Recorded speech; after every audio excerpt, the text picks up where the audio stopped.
En tout cas, ça, évidemment, je pense que c'est clair. Nous avons déjà gagné. Et j'ai bien dit, Inch'Allah Rabbi, en 2024, nous gouvernerons. La situation qui prévaut au Sénégal, évidemment, je te dis, cette situation va changer. Parce qu'évidemment, les peuples du Sénégal veulent que ça change. Pour dire, évidemment, nous sommes obligés de mettre le paquet. Nous avons dit, la Renaissance africaine est claire. La Renaissance africaine dit, l'Afrique va changer. Et nous disons, qu'ils tournent ou qu'ils vont, nous ferons tout ce qui est nécessaire pour que l'Afrique change. Parce que je te l'ai dit, le sort de nos peuples, la situation qui prévaut sur le continent, une situation, comment qualifier cette situation? Tu vas me dire, catastrophe ou hécatombe? J'ai dit évidemment, les ruines que l'Occident a laissées sur le continent, pour dire évidemment, le désastre qui existe sur le continent reflète la grandeur exactement de l'Occident. Pour dire évidemment, si pour eux, grandeur rime avec barbarie, grandeur rime avec inhumanisme, grandeur rime avec... Exactement. C'est ça qui fait le grandeur, ouais. Pour dire évidemment, quand l'Occident prend tout ce qui existe sur le continent et je veux dire, se cloître ou se fortifie comme... ferme ses portes, je veux dire, à la jeunesse du continent dont l'Occident a volé les richesses de leurs ancêtres, il faut se poser la question si ce sont des hommes ou ce sont des inhumains. Parce qu'évidemment, l'Afrique est claire.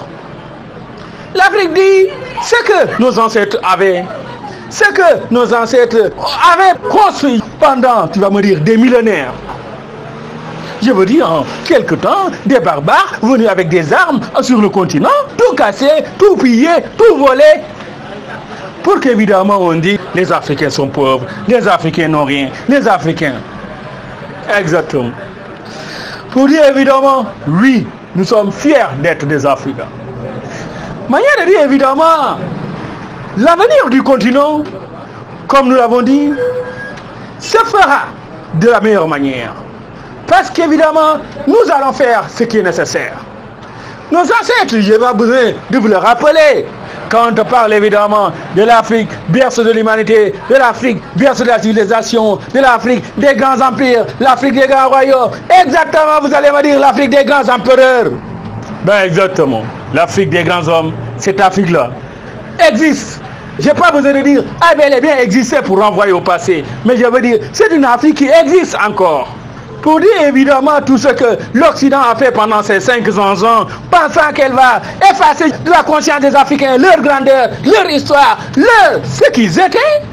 Ben, il faut se poser la question si ce sont véritablement des hommes ou c'est des gens qui n'ont, tu vas me dire, rien dans leur cervelle. Ben, c'est leur problème, nous, c'est pas ça qui nous préoccupe. Ce qui nous préoccupe, nous l'avons dit, c'est le développement de nos États. Ce qui nous préoccupe, c'est évidemment le sort du continent. Ce qui nous préoccupe, évidemment, c'est que chaque Africain qui grandit puisse avoir et du travail, puisse œuvrer de la meilleure manière pour que son continent progresse, pour que, évidemment, l'Afrique se développe.